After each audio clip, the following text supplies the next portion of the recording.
श्रीमद् भगवद गीता हमारे लिए कितनी इंपॉर्टेंस रखती है, ये इस बात से समझा जा सकता है कि हमारे कल्चर में गीता को मां भी कहा गया है।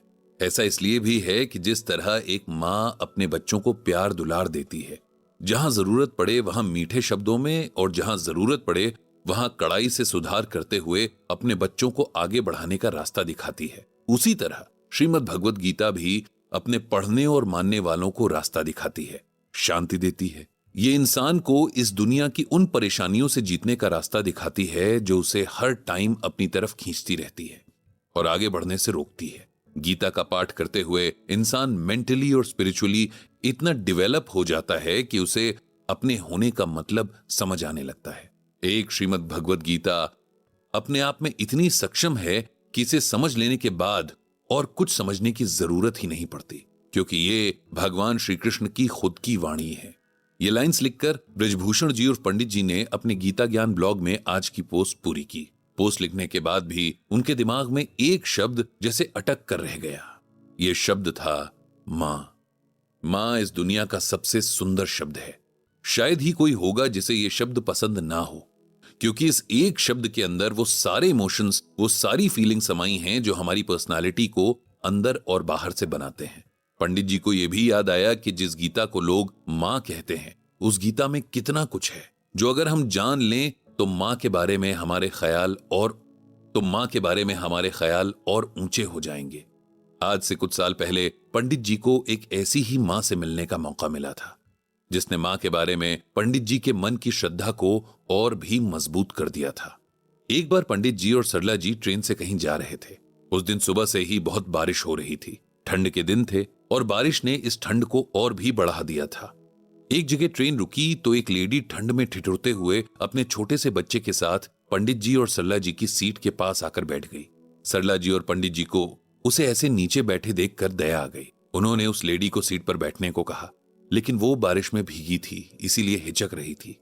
सरला जी ने तुरंत अपना सूटकेस खोला और उसमें से एक सूट, स्वेटर और शॉल निकाला और उस लेडी से कहा कि पहले अपने कपड़े बदल कर आए। वो लेडी हाथ जोड़ती हुई उठी और अपने बच्चे के साथ वॉशरूम चली गई। लौटी तो सरला जी ने देखा कि उसने बड़े सलीके से अपने बच्चे को शॉल में लपेट रखा था और सरला जी के दिए कपड़ों में वो अच्छी लग रही थी।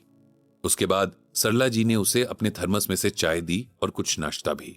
उसके खाने के तरीके से लग रहा था कि उसने बहुत देर से कुछ नहीं खाया था। चाय पीकर और खाना खाकर उस लेडी में थोड़ी जान आ गई थी। सरला जी ने जब उसे गौर से देखा तो वो मुश्किल से 25 साल की लग रही थी और अच्छे घर की भी थी। अब पंडित जी ने उससे पूछा कि बेटी, तुम कहां जा रही हो और ऐसे क्यों भीगते हुई आई हो? ये सवाल सुनते ही बेचारी एकदम चुप हो गई। उसकी आंखों से आंसू बहने लगे।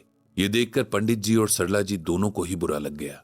पंडित जी ने तुरंत कहा कि उसे जवाब देने की जरूरत नहीं है और वे अब कोई सवाल भी नहीं करेंगे, इसीलिए वो आराम से बैठी रहे।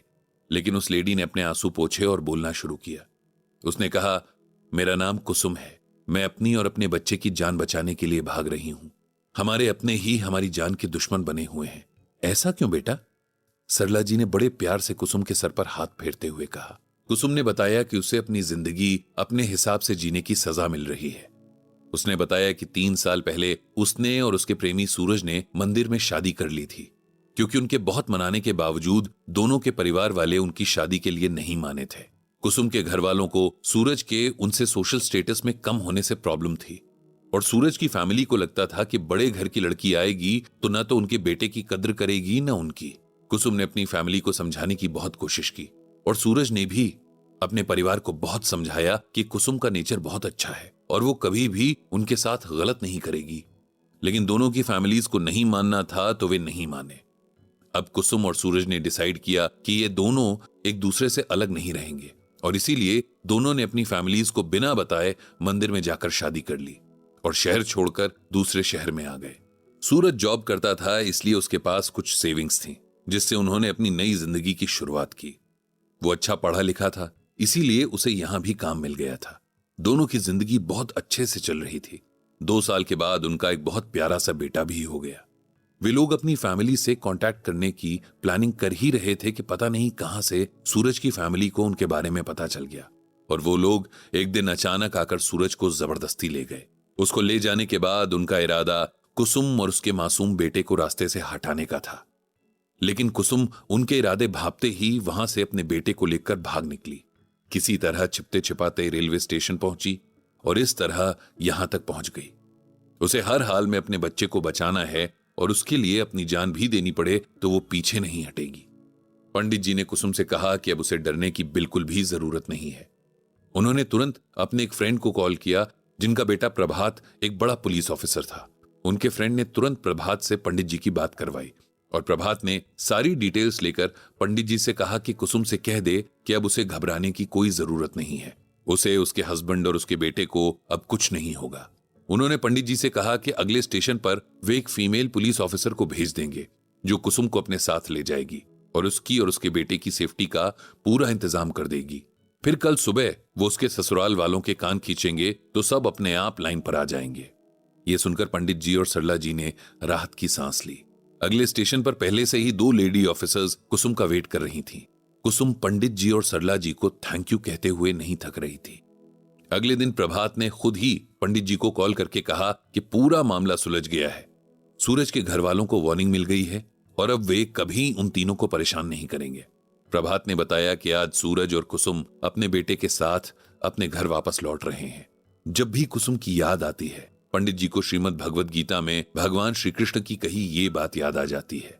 भगवान ने कहा है कि इस दुनिया में जो कुछ भी होता है वो मेरी इच्छा से ही होता है। लोग इस बात को समझते नहीं हैं और सोचते हैं कि इस काम को वो कर रहे हैं या कोई और कर रहा है, फिर इसे अपनी ईगो की लड़ाई बना लेते हैं, जैसे कुसुम और सूरज की फैमिलीज ने बनाई। उन्हें अपने बच्चों की खुशी से ज्यादा अपना झूठा मान प्यारा था। अगर उन्होंने कभी गीता ज्ञान को पढ़ा और समझा होता तो शायद वे अपने बच्चों के साथ खुशी खुशी जी रहे होते। भगवान ने कहा भी है, अहम सर्वस्य प्रभुवो मत्तः सर्वम प्रवर्तते इति मत्वा भजन्ते माम बुधा भाव समन्विताः। इस श्लोक में भगवान श्री कृष्ण अर्जुन से कहते हैं कि मैं ही इस दुनिया की उत्पत्ति का कारण हूं और मुझसे ही सारी दुनिया चलती है। इस बात को समझकर श्रद्धा और भक्ति वाले भक्तजन मुझ ईश्वर को ही निरंतर भजते हैं।